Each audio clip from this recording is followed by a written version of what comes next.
Waatu na tuttuqe akkan dubbadhuuf keessa koo na guute hudhee na qabee jira. Dhaggeeffadhaa takkan siniif geerara.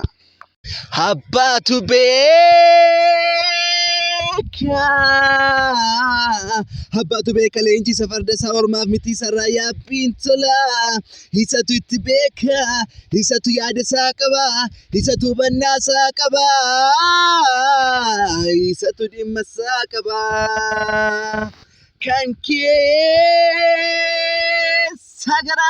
Kan keessa garaagaraatu beeka eenyuuf akka bulu. Dhugaan qabu dhiise diinaaf hin garboomu.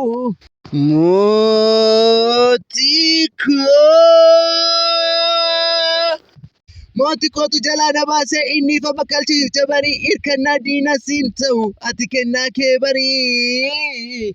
Mul'ata kee barii goota du'a hin dinne masicha jiraata itti of laatee lubbuusa baase ta'ee hundaaf abbaa.